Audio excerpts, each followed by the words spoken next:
आष्टा येथे परवानगीशिवाय बसवण्यात येणाऱ्या छत्रपती शिवाजी महाराज यांचा अश्वारूढ पुतळा आज जिल्हा प्रशासनाने सांगलीमध्ये रोखलाय। भर दुपारी हा पुतळा रोखल्याने तणावाचं वातावरण निर्माण झालं।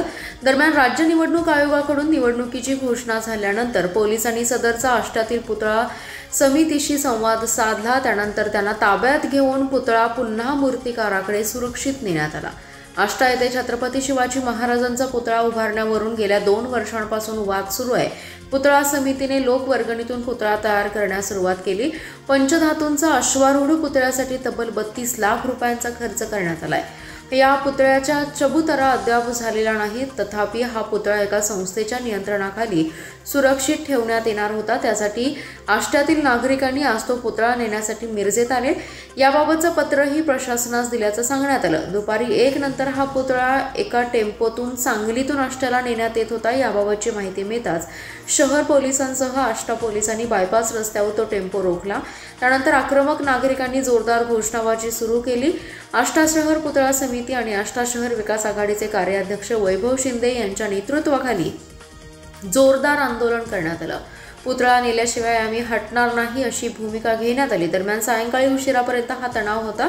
यावेळी शहर पोलीस ठाण्याचे निरीक्षक अरुण सुगावकर, निरीक्षक मुकुंद कुलकर्णी, दंगल नियंत्रण पथकाची तुकडी दाखल झाली। आचारसंहिता लागू झाल्याने कायदा सुव्यवस्थेचा प्रश्न निर्माण होऊ नये यासाठी प्रशासनाने आंदोलकांना विनंती केली।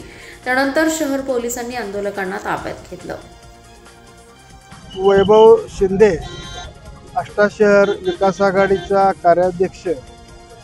छत्रपती शिवाजी महाराजांचा पुतळा आष्टा शहरामध्ये व्हावा ही अनेक वर्षापासूनची इच्छा होती आणि त्या दृष्टीनं छत्रपती शिवाजी महाराज पुतळा समितीनं लोकवर्गणीतनं 1.5 वर्षा पाठीमागं छत्रपती शिवाजी महाराजांचा पुतळा करावा याची ऑर्डर दिली। आता पुतळा तयार झाला आणि मग ज्या ठिकाणी पुतळा बसवायचा आहे तो छत्रपती शिवाजी महाराज चौक या ठिकाणी अजून चबुतरा उभारायचा आहे, काही परवानगी अजून व्हायची आहे। मग तोपर्यंत ह्या पुतळ्याचं काय करायचं म्हणून आम्ही प्रशासनाला विनंती केली होती।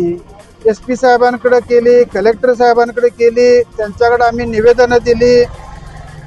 त्यांच्याकडून असंही सांगण्यात आलं की न्यायला काय हरकत नाही, पण ज्या ठिकाणी तुम्ही नेणार आहे त्या संस्थेच्या आवारामध्ये ज्या ठेवणार आहे त्याचं सुद्धा पत्र आम्हाला द्या। तेही पत्र आम्ही काल दिलं, परंतु लेखी परवानगी काही त्यांनी दिली नाही। तोंडी सांगितलं होतं आम्ही फक्त वाहतुकीला परवानगी मिळावी एवढीच मागणी केली होती। महाराजांचा पुतळा कुठं बसवावा अशी आमची मागणी नव्हती।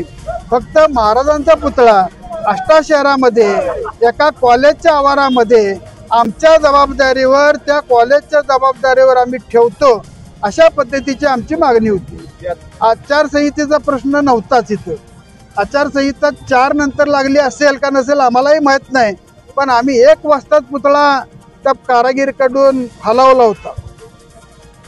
त्यात कोणत्या प्रकारचं राजकारण होतं असं काय तुम्हाला वाटतंय? राजकारण असल्याशिवाय हे थांबू शकत नाही। जर राजकारण नसतं तर मला वाटतंय ते आचारसंहिता कधी लागते याची वाट बघत असतील आणि म्हणून या चौकात पुतळा अडवला। त्यावेळेला मला वाटते 2-2:30 वाजले असतील, तोपर्यंत आष्ट्यात पुतळा कधीच गेला असता।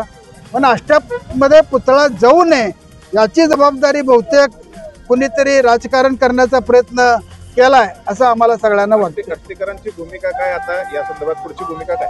आता आम्ही छत्रपती शिवाजी महाराज पुतळा समिती व आष्टा शहरातल्या तमाम नागरिकांच्या वतीनं आता ठरवलंय जर पुतळाच आष्ट्यामध्ये न्यायचा आत्ता असेल तर पोलीस प्रशासकांनी त्यांच्या प्रोटेक्शनमध्ये जिथं आम्ही म्हणतोय त्या ठिकाणी पुतळा न्यावा अशी आम्ही विनंती DYSP साहेबांकडे सुद्धा मागाशी केलेली आहे।